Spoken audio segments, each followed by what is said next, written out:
Does it make sense to use gas to transition from coal to clean energy? And a Christian group, a Muslim group, and a Jewish group penned a statement to banks. What did it say?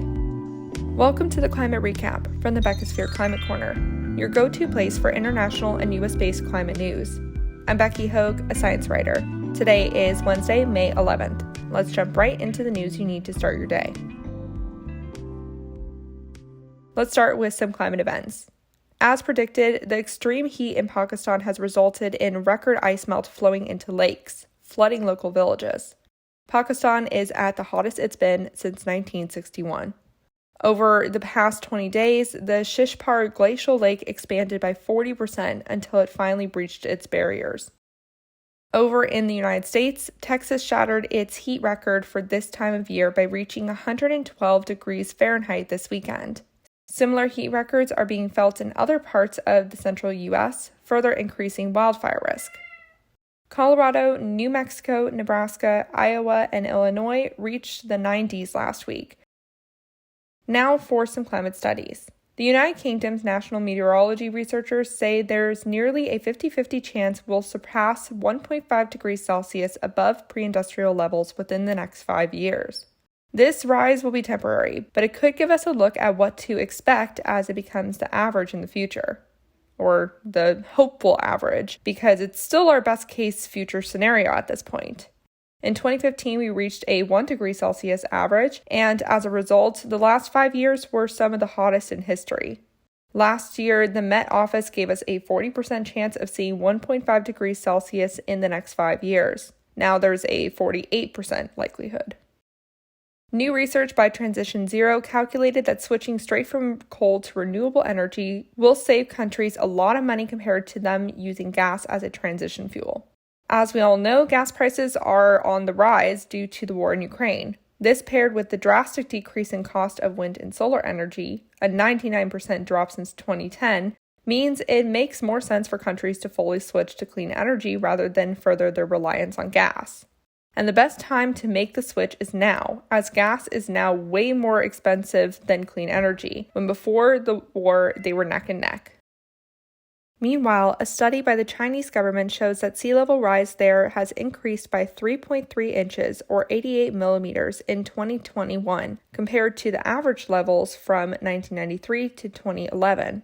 The study was done specifically by the Marine Environmental Monitoring Center. For a while now, sea level rise has increased in China more than the global average. Remember that sea level doesn't rise at the same level everywhere. It's impacted by coastal topography and Earth's gravitational pull and rotation.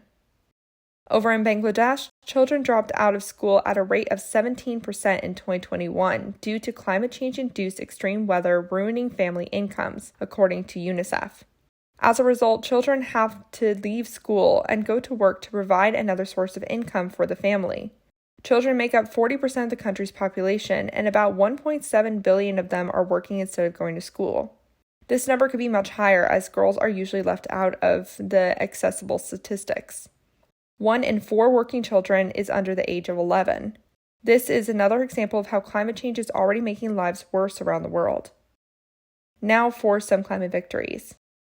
An interfaith coalition made up of the World Council of Churches, the Muslim Council of Elders, and the New York Board of Rabbis has begun pressuring banks to quickly halt financing for fossil fuel companies and projects for the sake of the children and the living world. They recently penned a statement on the United Nations Environment Program page, asking banks to stop financial services and portfolio exposure to coal by 2030, specifically in Europe and the Organization of Economic Cooperation and Development, or OECD, which is made up of 38 member states, including the US, Canada, Australia, Japan, and Mexico. They request the rest of the world to follow suit by 2040. The Interfaith Coalition also wants all fossil fuel exploration to end after this year, especially the ones in the Arctic. The faith groups said they would, quote, review their pensions, banking, insurance, and other financial service arrangements to ensure evidence-based accountability in this regard. In Africa, the Ivory Coast aims to raise $1.5 billion to restore its forests and lands over a 5-year period. It announced this goal at the beginning of a recent UN meeting on desertification. The country hopes restoration efforts will improve agriculture yield. The Ivory Coast is the world's top cocoa producer and has lost 80% of its forest between 1900 and 2021. It's at risk of losing all of its forests by 2050 at this rate. It's still unclear where the country plans to get $1.5 billion from, but the president suggested that $1 billion of it might come from the private sector. The Ivory Coast hopes to restore 3 million acres of forest by 2030 by planting drought-resistant plants and using tree planting drones. In the U.S., California announced its plan to get 3 gigawatts of offshore wind by 2030 to help its goal of reaching 100% clean energy generation by 2045. 3 gigawatts is enough to power about 3 million homes. The California Energy Commission also plans to make an additional 7 to 12 gigawatts of offshore wind capacity by 2045. I almost missed this next one, but last week, New Mexico adopted a new clean car rule that will come into play starting July 1st. These standards exactly mirror the ones recently adopted in California, which combines increasing vehicle emission standards and requiring automakers to start increasing their supply of zero-carbon car models by 2026. New Mexico is the 18th state to follow California's lead on this, and is expected to triple the number of zero-emissions cars and trucks on New Mexico roads in the next 5 years. Federally, the Department of Energy launched a $2.5 billion revolving fund to start the construction process of major transmission projects.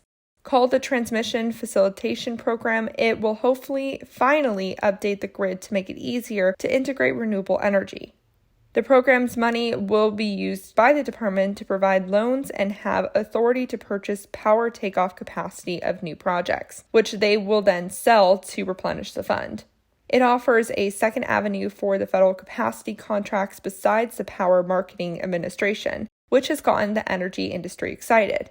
President Biden has a goal for the U.S. to run on 100% clean energy by 2035 and a 50% cut in the economy's emissions by 2030. This step alone won't get us there, but it's a big step in the right direction. By the way, if you want the lowdown on how the Biden administration's environmental track record is going so far, the Washington Post recently laid it out. For the quick and dirty summary, Biden has so far added 47 new policies, proposed an additional 39, and has overturned 80 Trump-era policies.